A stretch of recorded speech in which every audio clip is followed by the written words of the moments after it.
Bonjour frères et sœurs, ce vendredi matin je vais encore vous inviter à poursuivre nos réflexions sur des aspects particuliers de notre vie sous l'intitulé Le chrétien face à ses questions.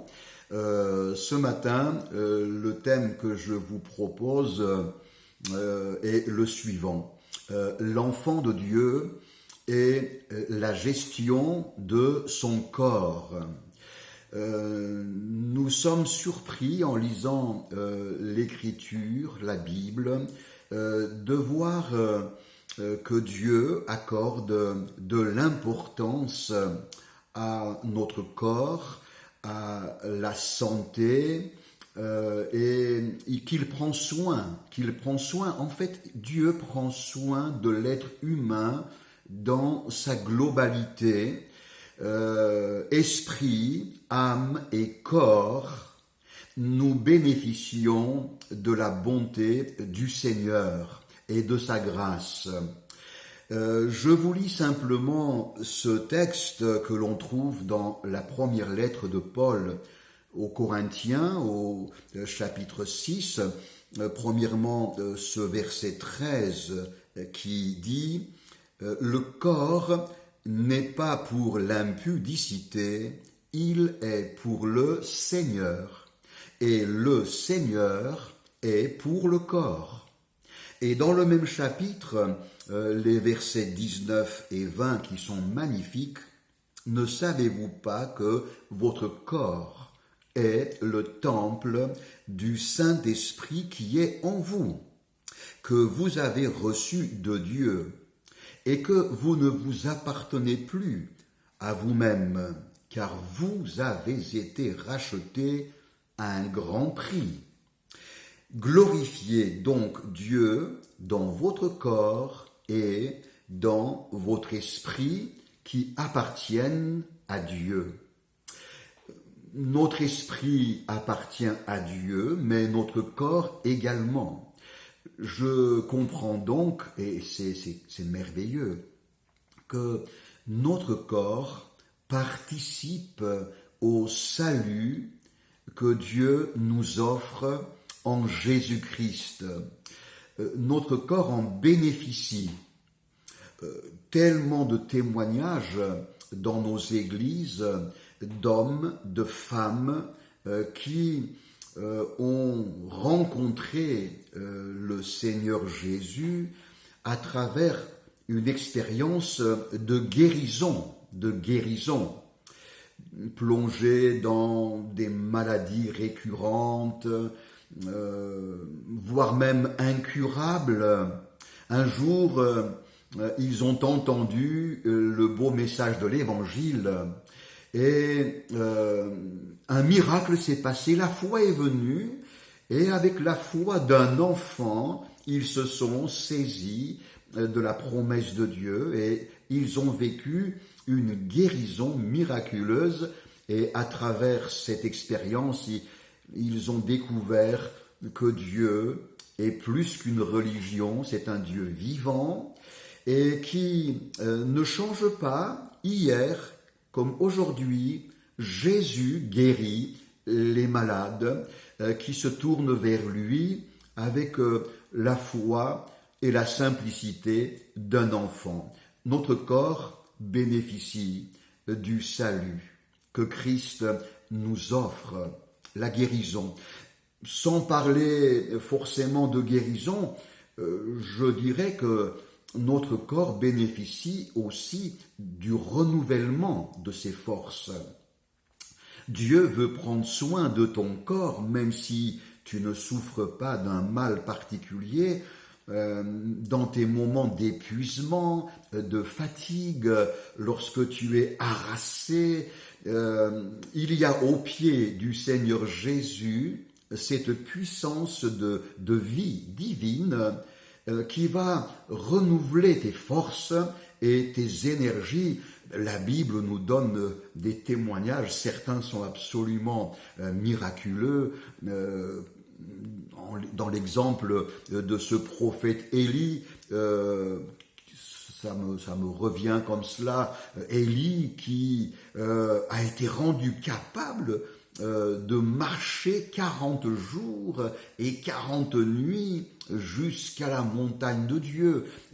Plus tard, le même Élie va être capable de courir devant le char du roi Akab. Il va courir aussi vite, sinon plus vite que les chevaux du char royal. On pourrait multiplier les exemples qui montrent que Dieu veut aussi s'occuper de notre corps, de notre santé et du renouvellement de nos forces. Nous venons de lire une parole remarquable qui affirme que notre corps est devenu le temple du Saint-Esprit. Dès lors que nous avons accepté Christ comme notre Sauveur et Seigneur, notre corps est l'habitation, le temple du Saint-Esprit. Et bien entendu, en venant résider en nous, le Saint-Esprit apporte avec lui ses vertus, ses attributs, ses qualités de sainteté, de sagesse, de révélation de Dieu. C'est quelque chose de glorieux, de glorieux. Quel grand salut Dieu nous offre en Jésus-Christ. Et puis notre corps participe au salut dans ce sens qu'il devient un instrument au service de Dieu. Un instrument au service de Dieu.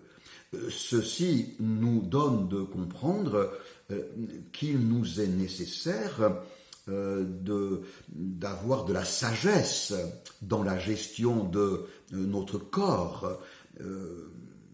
Se laisser aller à la négligence serait un manque de sagesse.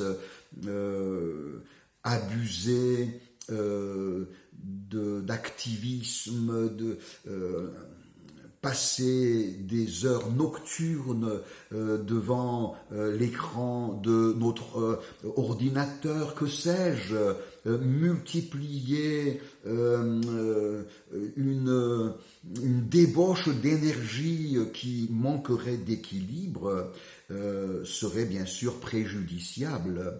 Mon frère, ma sœur, que Dieu te donne sa sagesse pour gérer les ressources de ton corps afin que ton corps reste un instrument dans les meilleures dispositions pour le servir. Il y a un texte que je voudrais vous lire à ce moment de ma réflexion. Nous le trouvons dans l'épître aux Philippiens, au chapitre 3, ce sont les versets 20 et 21, ils sont magnifiques. Notre cité, à nous, est dans les cieux, d'où nous attendons Christ comme Sauveur et Seigneur, qui transformera le corps de notre humiliation en le rendant semblable au corps de sa gloire, par le pouvoir qu'il a de s'assujettir toutes choses. C'est un texte merveilleux. Nous comprenons par ces lignes, premièrement, une réalité évidente. Notre corps, la Bible l'appelle ici le corps de notre humiliation. C'est donc un corps friable, fragile, il n'est pas inusable. La Bible nous dit que l'homme extérieur, autrement dit notre corps, se détruit de jour en jour. Bon, c'est donc le cycle naturel des choses.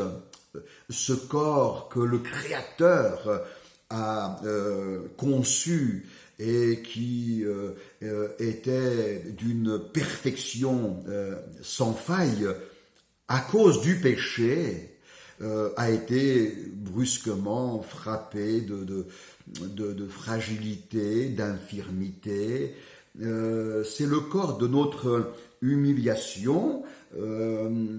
C'est aussi parfois le champ de bataille que l'adversaire cible pour nous susciter des luttes, des combats. Mais voici ce que ce texte affirme: le Seigneur Jésus-Christ transformera ce corps d'humiliation en le rendant semblable au corps de sa gloire, par le pouvoir qu'il a de s'assujettir toutes choses.